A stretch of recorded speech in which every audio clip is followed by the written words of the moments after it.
First, I buried them. I had swords and I had hands, and these I used to chisel at the ground, using my years of training in sword glares to blast away the dirt. Once, I had to stop. The kid's incessant pulling on my pant leg was met with a fuzzy sense of not being able to see him at all. I dipped into our trashed supply wagon, passing out for a time. When I next awoke, it was dark. Only the veins of lava illuminated the dankness. I got back to work. 30 graves lay parallel to the road, though the line grew a little bumpy near the end. I made sure to bury Nanny next to his wife. Their ranks dictated they be in the middle, so that's where they went. I decided it would make me feel better to know Liony could mess with Bellin for all of eternity, so I made sure to keep those two together as well. The rest of the Lions' families, I could only guess. When I'd last met these people, I'd hardly been 14 and too busy training in the years before that to hold many memories of names and faces. I buried Rory on the other side of the road. There was a little patch of hogweed. I remembered he liked the wild bush piglets we'd found once, following them all around camp and clearing away obstacles before the tiny things could run into them. He hadn't touched the bush piglets for fear of disease, but he'd found a smooth stick to trail down their spiky backs and whirl through their whipping tails. So I buried him by the stuff those pigs liked to eat. It wasn't good enough. Nothing would ever be good enough, even if I built a tower out of all of the crystals in the royal palace. I'd removed everyone's daggers, their identification tablets, and anything that could still be used by the army. It was only halfway down the line that I wondered what I was doing. Too used to it. I'd grown too used to burying the bodies. So instead, I piled these belongings atop their graves, wrapping the pendants around their swords so they wouldn't be blown away by a rare gust. Rory had knives numbered 7, 9, 12, and 16 on him. I stuck those in my pants, uncaring if they poked more holes into my flesh. The pendant I latched around my neck, covered in blood that had now dried. Then I walked. I thought answers might come to me if I cleared my head and focused on moving. Instead, a memory played on a loop. Being recruited by the vice commander, a gaggle of cubs at his elbows, following his every move, just a half step behind. At the time, I'd only agreed to enlisting with the Lions because I hadn't found a place to sleep that night. They offered food and threw in a couple of knives, and I was sold. I figured I could slip away undetected, just like the times I'd hidden from the Beaver Regiment's patrollers and stolen out of their flimsy prison cells with hardly more than a paper cut. I'm sure I'd once had a family. Everyone does, apparently.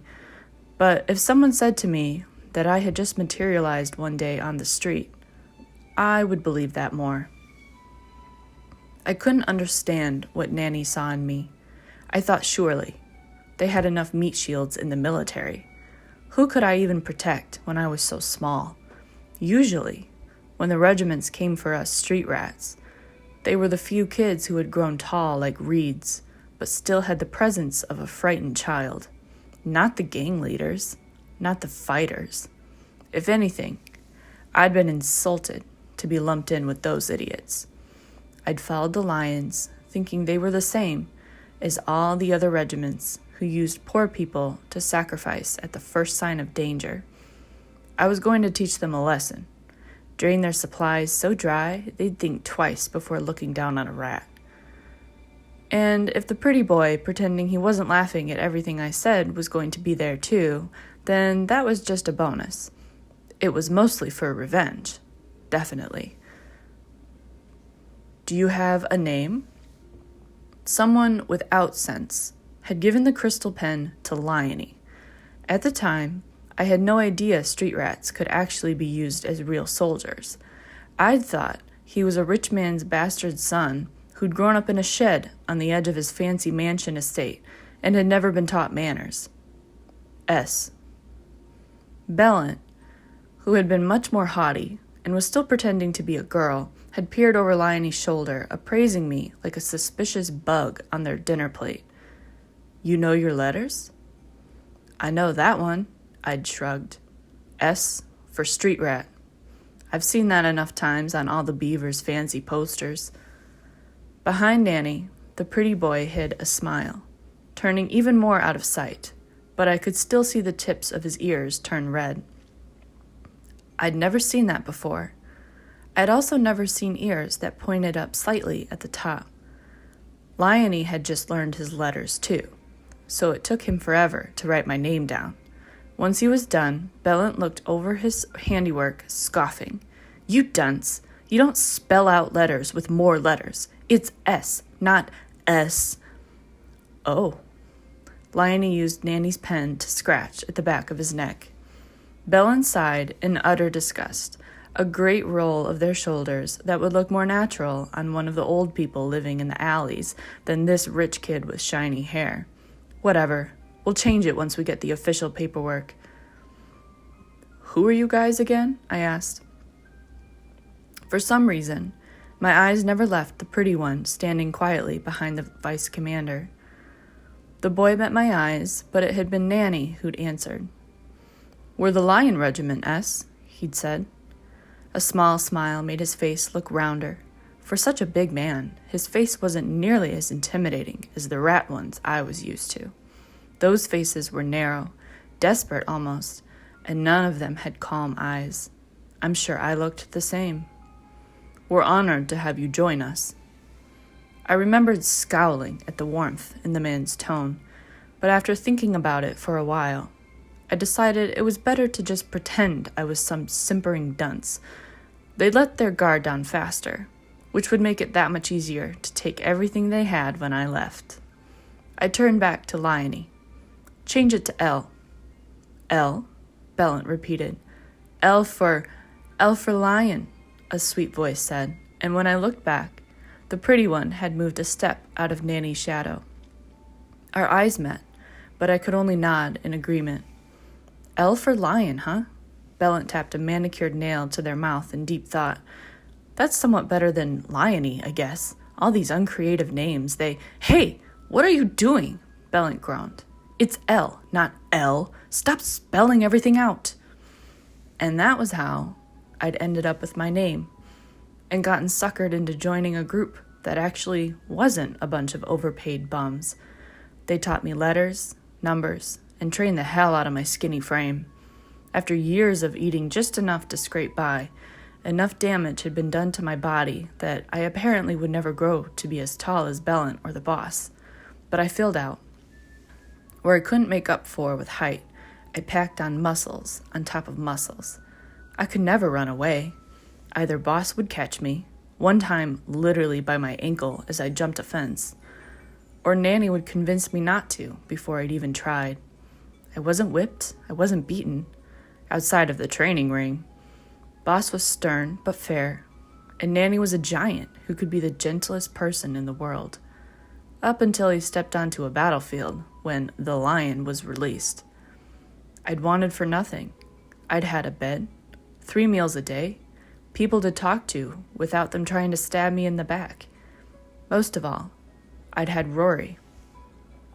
Before I'd known it, I was sucked into the lions. I hadn't a clue that I'd never stood a chance. They recruited kids who had nowhere to go and treated them well. Who could stand up to that? I'd always thought it was because the commander saw talent where other nobles didn't. I always thought Boss allowed Nanny to rescue little kids because they were friends, and we all knew the vice commander was more suited to a savior role than a warrior one. I'd thought I'd known. Oh, I can just escape when I've had my fill. Oh, I'll always have Rory with me. Oh, I can trust Boss. Oh, I can follow him wherever he needs me to go. Because he's right. He's always been right, and he always will be. Without the boss, what worth did I have? He'd built a lion, starting with the bones, hammering each one together. He'd layered together a creature that had only been able to stand by his grace, by his hands. And now? Blood caked, my left eye shut. I couldn't speak. My hands were raw and bloody from digging. I was slathered in dirt all the way down. My back had yet to recover from what it had just been put through. Unfortunately, I was still alive. I stared up at the broiling sky. Now I guess I knew why the curse was still in effect. The blue bastard wasn't dead. Had never died, apparently. He hadn't bothered to hide the color of his skin because he'd known that all of us were going to die. None of the lions would have spent more than a couple of seconds realizing the truth before they left this world, betrayed by the man who had made them family. It was funny. All these memories woven into my soul, woven into El the lion. They hadn't ever been sifted through before. I hadn't spent my days sitting around, remembering the way I'd met Rory, or all the moments of Lionie's dumbness, or all the times Nanny had convinced me to stay without ever acknowledging I was planning to run away. Even those few times the lieutenant corporal had sought me and Rory out after a hard day of training, granting us a heap of soup she'd made. It was inedible, but at her nervous anticipation, we drank every last over-seasoned drop. Somehow, I even pulled memories of Madam Commander out of a hat I didn't know was there. She'd been there. She'd always been there. She would never let us pass by her without asking how we were. Why didn't I remember that until now? Mostly, my mind was filled with Rory. "You're telling me," I said, my voice a dull mumble that hardly made any sound at all, but the overgrown brat cocked his floppy ears nonetheless, tilting his giant head as he looked up at me. "You're telling me I have to live the rest of my life knowing what it was like to have him, but I can never see or touch or hear." My voice disappeared again, but I thought it was for the best. We still had a long way to go.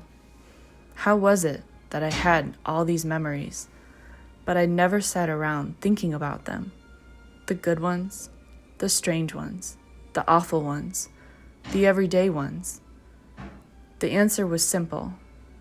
It was so simple. I'd never needed memories before. You were right there. Why would I need memories when I had the real thing, always just a touch away?